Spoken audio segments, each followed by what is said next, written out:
ये मधुमक्खी की छत्ते को मत छेड़ो। ये मधुमक्खियों का छत्ता है। जो कर रहे हैं वे छोड़ने वाले नहीं हैं, और जो नहीं कर रहे हैं वे करने वाले नहीं हैं। क्या बात है। इसलिए हाँ, ये छत्तों को मैंने बहुत बार छेड़ के देख लिया, कोई रहस्य निकलने वाला नहीं है। सोशल मीडिया पर जैन समाज के सबसे लोकप्रिय, आप सबके दिलों में रहने वाले और गजब गजब की खबरें लाने वाले चैनल महालक्ष्मी की ओर से 8 बजे आपके पास सादर जय जिनेंद्र के साथ। मत तोड़िए अपनी परंपराएं, बहुत खास, वह भी मुनि पुंगव श्री सुधा सागर जी महाराज से। आज सुनाएंगे 13-20 हम जो बढ़ते बढ़ते हैं, और जैसे श्वेतांबर समाज बढ़ रहा है, अब बंटने का समय नहीं है, एक होने का है। मत तोड़िए परंपराएं जैसी जहां हैं, और मत जोड़िए किसी को, ना जोड़िए ना तोड़िए ना जबरन कुछ कीजिए। पहले तो सुनते हैं मुनिषी से आज का यह प्रवचन सुनेंगे। यह विस्फोटक दमदार एक शंखनाद जो हमारे समाज को एक करने के लिए सबसे बड़ा ब्रह्मास्त्र बन सकता है। सुनिए। सारे देश के लिए मेरा ये कहना है, जिस मंदिर की जो परंपराएं हैं उन परंपराओं को कायम रखो और आपसी में विसंवाद मत करो। तुम यहाँ छुड़ाओ मत, तुम यहाँ कराओ मत, बस छुड़ाओ भी नहीं और कराओ भी मत।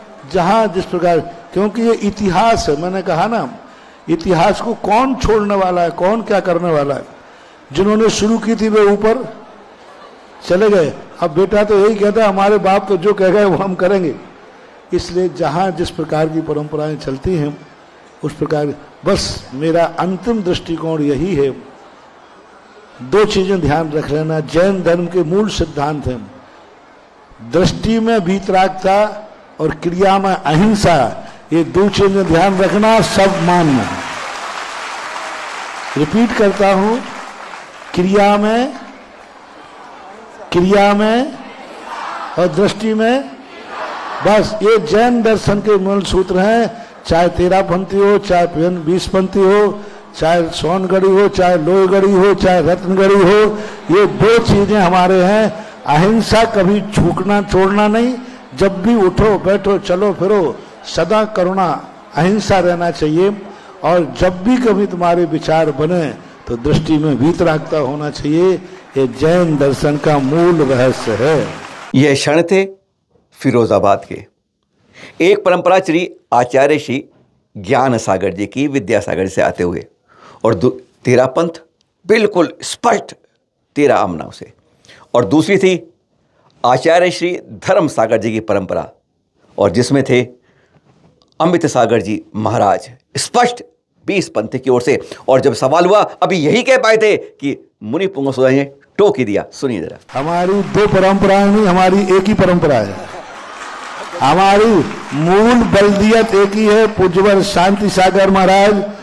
पूज्य, अगर चाचा भतीजे का भेद हो जाता है तो कुटुंब थोड़ी अलग हो जाता है।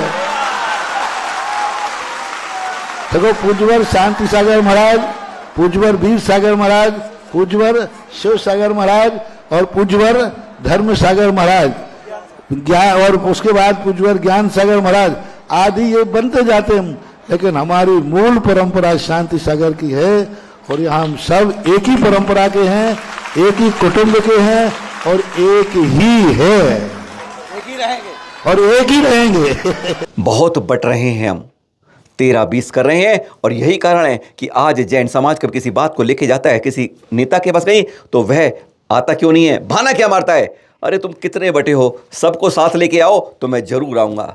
ना हम साथ होंगे ना वो आएंगे, बस अपनी टोपी हमें पहना देते हैं, बॉल अपनी जगह डालने की बजाय हमारे पर ही डाल देते हैं। यही कारण है उन्होंने मुनि पुंगव सुधा सागर साफ कह दिया, वीतरागता और अहिंसा इस खूंटे से बंध के रहना, और तभी हम एक का रूप दिखाई देगा। और बहुत बड़ी बातें कही, सुनिए जरा मुनिषी से। ये पंथवाद के जो झगड़े हैं ये मतभेद कहलाते हैं, इनसे कभी मनभेद मत होने देना।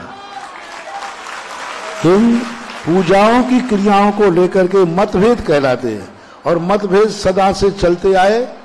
बाप बेटे में भी मतभेद होते हैं, समाज में भी होते हैं, ये मतभेद हैं। मतभेद को मनभेद मत होने देना, बाकी सब चलता रहता है। ये बात शुरू हुई थी अमित सागर जी महाराज जी के शिष्य थे, साथ में मुनि श्री एकत्व सागर जी। उन्होंने साफ कह दिया, भरी सभा हजारों से, और उसमें एकदम तेरा पंथ के बारे में कट्टर कट। सांध्य महालक्ष्मी ने एक बार उनसे कह दिया, चरण महालक्ष्मी ने मिलकर, कि जब हाथी चलता है तो कुत्ते पीछे भौंकते ही हैं, पर वो देखता नहीं है पीछे। इस पे बहुत तेज ठगा हंसा के सुधा सागर जी महाराज हंस गए थे। हमने कहा था तब, तो उन्होंने स्पष्ट था एकता का शंखनाद कैसे होगा। तो आज वो मौका आई गया था जब मुनिषी एकत्व सागर ने कह ही दिया। ये जो परंपरा के चल रही है हमारी 13-20 में हम बढ़ते जा रहे हैं, सोनगढ़ी आ रहे हैं, रत्नगढ़ी आ रही है, पता नहीं कितने गढ़ी आ गए बीच में। इन सबको एक करने के लिए क्या इलाज है? परंपरा कौन सी सही है? स्त्री अभिषेक कहाँ है, कहाँ नहीं है? पंचाभिषेक कहाँ है, कहाँ नहीं है? और क्यों 13 और 20 बन गए, कैसे बढ़ गए? क्यों हम क्या एक नहीं हो सकते?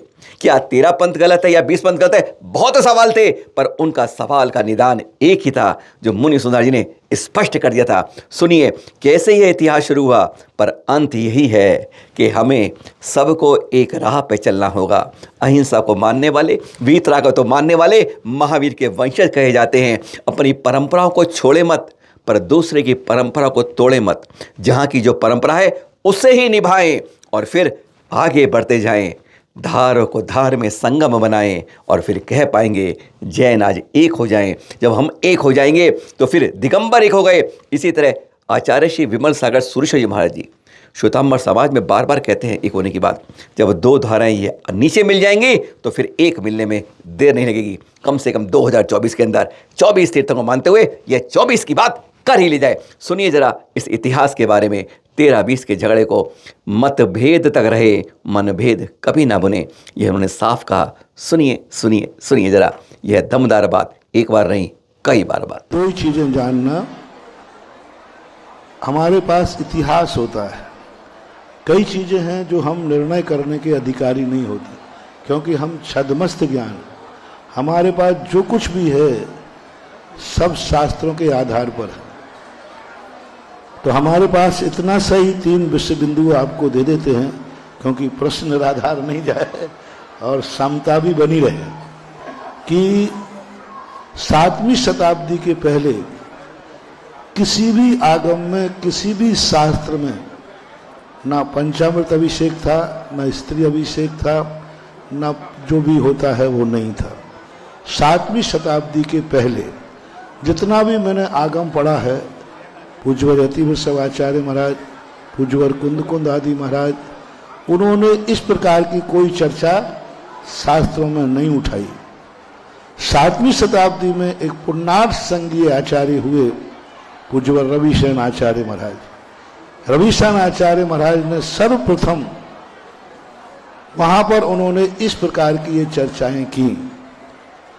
अब ये 2 बातें ही हमारे सामने हैं, इससे आगे सही क्या गलत क्या, मैंने पहले कहा, ये निर्णय करने का अधिकार मुझे नहीं है।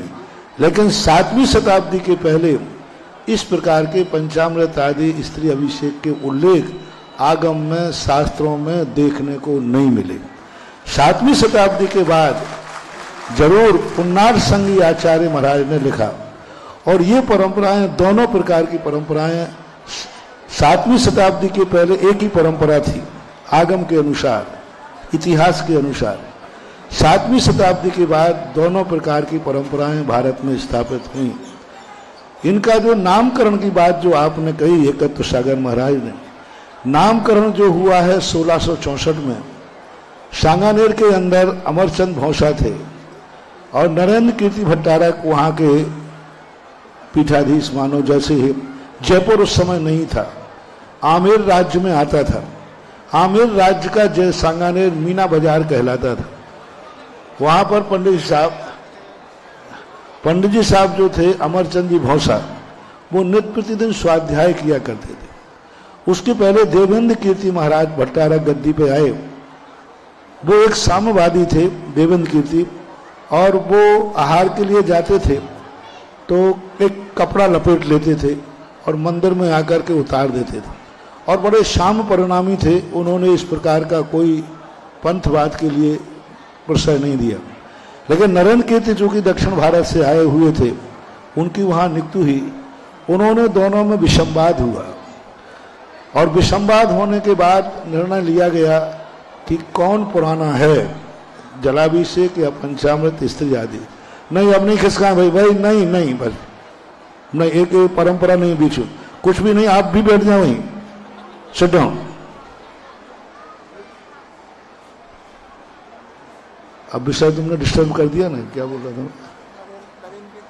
हाँ, तो उस समय उन्होंने मीटिंग हुई और विवाद ये हुआ कि कौन पुराना। तो अमरचंद घोषा जी जो थे, पंडित जी, सेठ जी मान लो, रत्न व्यापारी थे, वो पहली शताब्दी के यतिवृषभ आचार्य महाराज को प्रस्तुत किया कि देखो इसमें कहीं भी पंचामृत अभिषेक की चर्चा नहीं है। अभिषेक की चर्चा तो है, अभिषेक की बात उन्होंने कही है। और ये 7वीं शताब्दी तक अधिक तक नरेंद्र कीर्ति भट्टारक प्रस्तुत कर पाए। तो प्राचीन में अमरचंद घोषा आगे हो गए, उनमें विवाद हुआ, धक्का मुक्की हुई और अमरचंद घोषा को धक्का देकर के भट्टारक जी के भक्तों ने बाहर निकाल दिया। अमरचंद घोषा सीधा आगरा आए, यहाँ बनारसी दास जी पंडित जी विराजमान थे। इनके सामने उत्तर भारत के सारे पंडितों की एक मीटिंग हुई, बनारसी दास की अध्यक्षता में। यहाँ से एक पत्र लिखा गया सांगानेर कि आप जो दक्षिण भारत की यहाँ परंपरा चला रहे हैं, ये दक्षिणी भारत परंपरा है, यानी क्षेत्रीय परंपरा है, प्रभायमान आगम की परंपरा नहीं है। इसका क्या नामकरण दोगे? तो नरेंद्र कीर्ति भट्टारक ने कुछ 20 सूत्रों को बना करके भेजा, हमारी आमना 20 पंथ मानी जाएगी। फिर यहाँ पंडितों ने मीटिंग करके 13 सूत्र बनाए, तो बोले हमारी आमना 13 पंथ मानी जाएगी। तो 1664 के लगभग 2-4 साल आगे पीछे ये 13 पंथ और 20 पंथ की संज्ञा मिली, नाम मिला। 16वीं शताब्दी के पहले 13 पंथ और 20 पंथ नाम की कोई चीज नहीं थी, क्रियाएं थी, नाम नहीं थे। और 7वीं शताब्दी के पहले भारत में ऐसे 2 मतभेद कोई नहीं थे।